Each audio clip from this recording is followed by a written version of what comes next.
milieu de plus en plus complexe, développer des projets, mettre en place de nouvelles missions, animer son équipe avec toutes les joies et les peines que l'on connaît.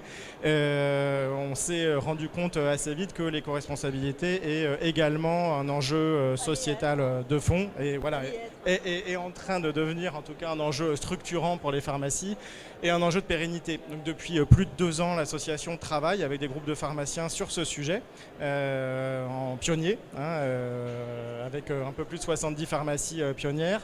A mis à disposition début 2021 un guide de bonnes pratiques à 360 degrés sur tout ce qui peut être fait, à notre sens en tout cas pour les pharmacies du comité de pilotage sur l'éco-responsabilité, avec un guide, avec des fiches de bonnes pratiques, avec quelques outils à disposition, qui fait l'objet d'une petite actualité en 2022, puisqu'une deuxième version de ce guide réactualisé a été mis à disposition de tous. Donc l'idée là aussi est d'aider les pharmacies qui le souhaitent à passer un petit peu à l'acte avec un démarrage de bonnes pratiques présentées, un démarrage de boîte à outils présentée pour un sujet qui ne va faire que s'affirmer. On en a la conviction très forte, à la fois vis-à-vis des clients, à la fois vis-à-vis des équipes et à la fois par nécessité pour les sujets que l'on connaît tous aujourd'hui et ce qui nous impacte.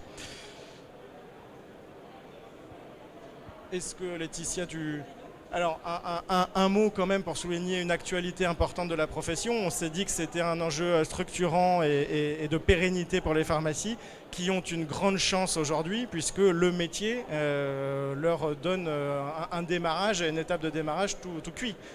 Aujourd'hui, toutes les pharmacies de France ont reçu par mail cet outil d'Amélie. Qui est un pré-programme de plan d'action et qui leur demande où elles en sont tout simplement sur une douzaine d'exigences de bon sens sur l'éco-responsabilité à la pharmacie. Parce que l'éco-responsabilité, aujourd'hui, si l'assurance maladie s'intéresse au sujet, c'est parce que le sujet fait partie de la convention. Il y a tout un article au niveau de la convention pharmaceutique qui demande aux pharmaciens de s'intéresser à l'éco-responsabilité et à la mise en place de l'éco-responsabilité dans l'officine.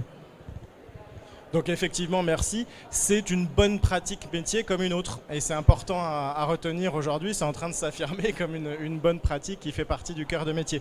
Donc nous encourageons, nous tous les pharmaciens, à plonger dans cet outil-là et à commencer par ça. C'est concret, c'est pratico-pratique. Ça peut être animé avec son équipe. Et vous l'avez tous reçu par mail. Donc à pas hésiter, à mon avis, à plonger.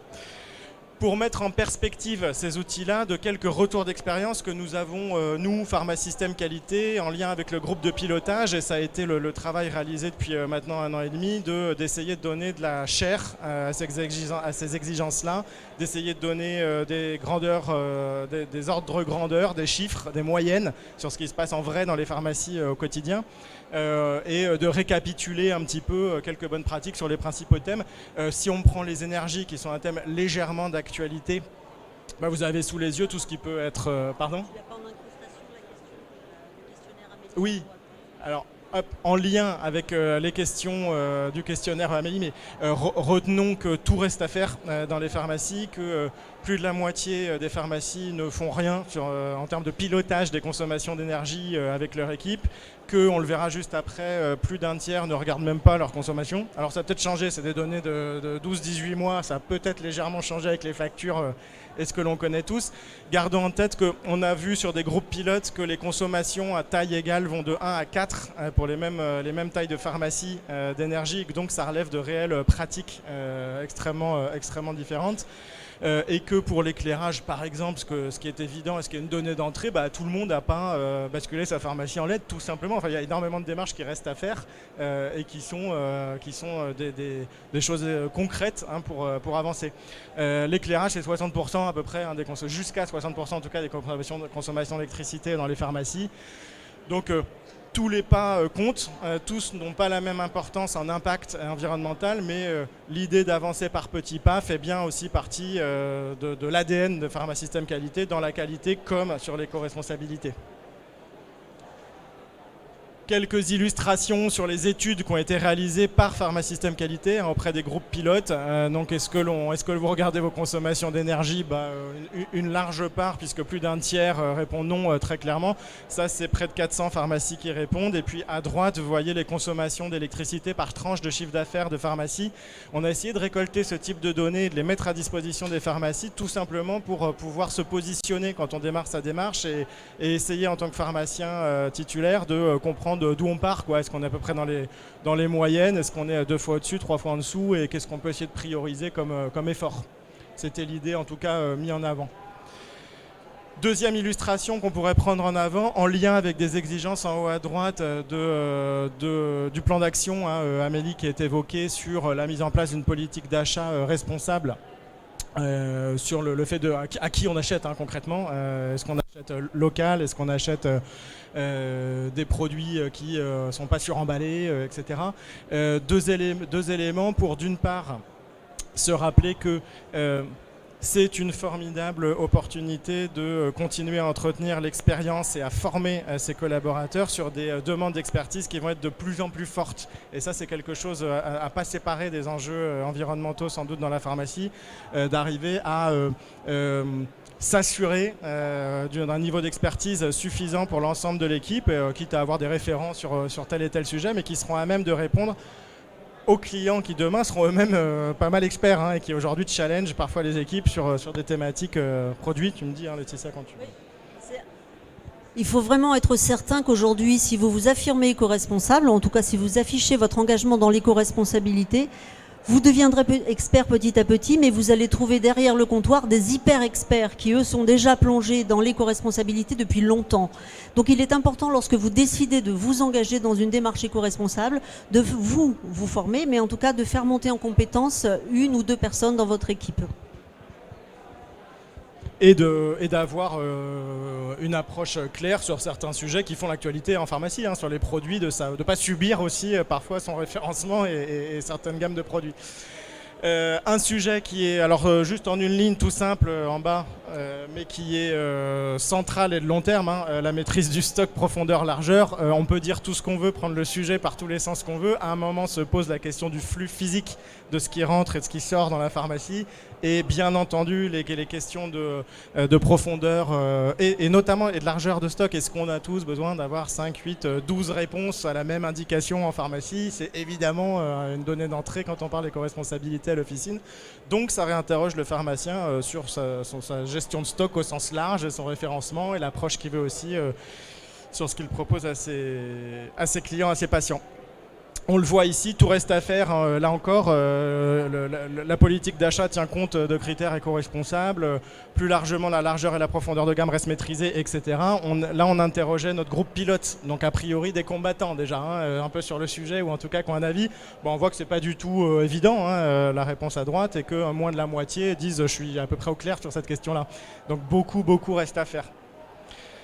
On a vu ce que j'achète, à qui j'achète, comment j'achète, ça sera aussi une question, et la logistique fournisseur et les modalités de prise de commande et la manière dont on intègre ces échanges-là avec tous ces partenaires au quotidien sont des questions qui vont continuer à se poser. Quelques chiffres que vous avez, qu'on a collectés dans le cadre de ce groupe pilote éco-responsabilité, donc 3000 cartons en moyenne reçus par an en pharmacie.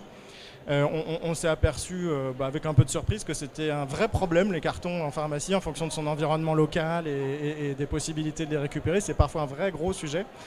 On s'est aussi aperçu par exemple que 40% des présentoirs reçus ne sont pas souhaités, tout simplement. Donc une fois qu'on a dit ça, on imagine toute l'énergie passée à...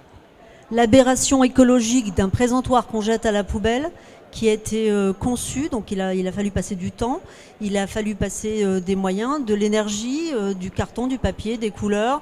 Il a fallu le transporter jusqu'à la pharmacie pour qu'on le prenne et qu'on le jette directement à la poubelle.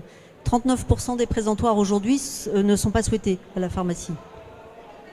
Donc c'est aussi interroger effectivement ce circuit en amont, mais aussi pour soi, vous avez sous les yeux des exemples de tout ce que peut faire le pharmacien tous les jours pour essayer de rationaliser un peu et de limiter un peu le nombre de commandes. En gros, sauf erreur, On a en moyenne estimé à une quinzaine de livraisons grossistes plus une quinzaine de livraisons hors grossistes hebdomadaires dans les pharmacies. En diminuer 20, 30 ou la moitié, c'est déjà conséquent comme effort. Juste pour le clin d'œil, alors c'est conséquent comme effort. Si on prend un exemple vraiment à la volée de 10 km jour, voiture de base, etc., tous les jours ouvrés de l'année, voilà à quoi ça correspond. Voilà, en impact carbone, merci Laetitia. C'est l'occasion de se rappeler, de se sourcer tous ces petits outils qui existent aujourd'hui dans les pharmacies, enfin qui peuvent être utilisés par les pharmacies pour commencer à s'acclimater à ces grandeurs d'ordre. Donc il ne faut pas hésiter à y aller. Impact CO2, c'est assez sympa, c'est des choses qui parlent aux équipes et vous avez des petits outils comme ça très bien faits qui permettent de... Les kilomètres parcourus en voiture, c'est de la logistique fournisseur, mais c'est également du déplacement de collaborateurs. C'est également de la livraison directement aux patients.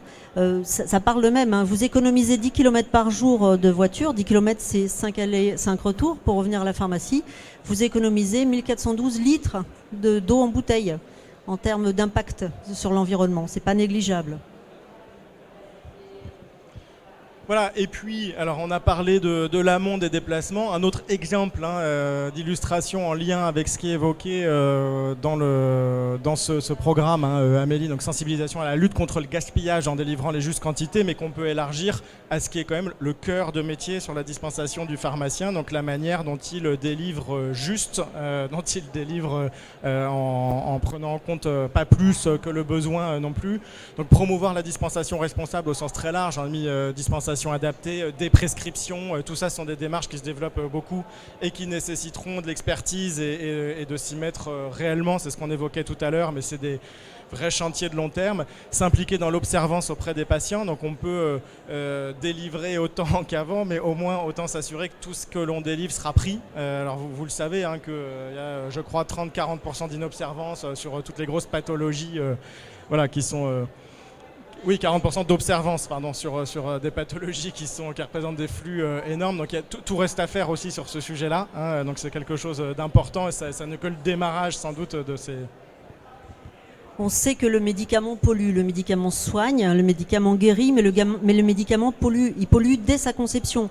La fabrication du principe actif, la conception du médicament, l'acheminement des médicaments. On sait que quand il arrive sur le comptoir de la pharmacie, il a déjà un impact carbone très excessif, très très important.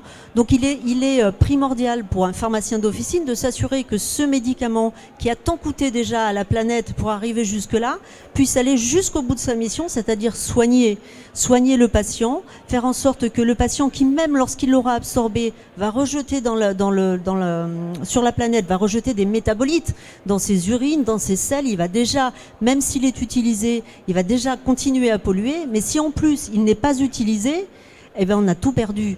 Et aujourd'hui, le Shift Project évalue à 54% les achats de médicaments représentent plus de la moitié des émissions de gaz à effet de serre en santé. Donc, il porte plus de la moitié des gaz à effet de serre, le médicament.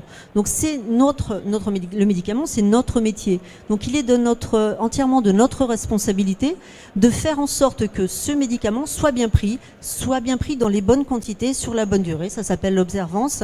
Et ça, déjà ça, si on est bon pharmacien, si on fait notre travail simplement, ça sera bien plus impactant au niveau de l'officine que d'utiliser du papier recyclé par exemple.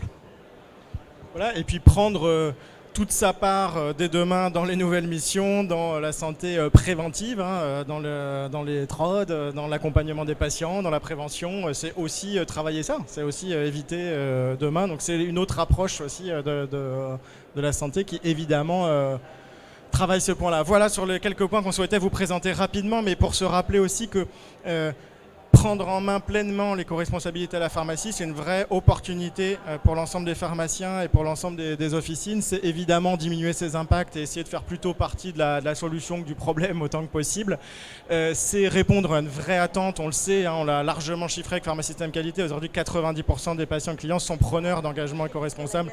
Oui, et quelle que soit la classe d'âge, le rappelle Laetitia, les jeunes ne sont pas spécialement plus, en tout cas dans ce qu'on a vu, demandeurs. Toutes les classes d'âge sont demandeuses d'efforts et de visibilité sur ces sujets-là. Expertise complémentaire sur la naturalité produit, la prévention, on en a parlé. Implication de l'équipe actuelle et future, c'est un enjeu très fort hein, d'apporter aussi du sens et c'est aussi un moyen de changer un peu le registre des échanges avec son équipe, de se responsabiliser sur d'autres types de sujets et évidemment de maîtriser ses consommations et si possible de faire des économies. C'est de moins en moins neutre comme sujet. Voilà, merci à tous.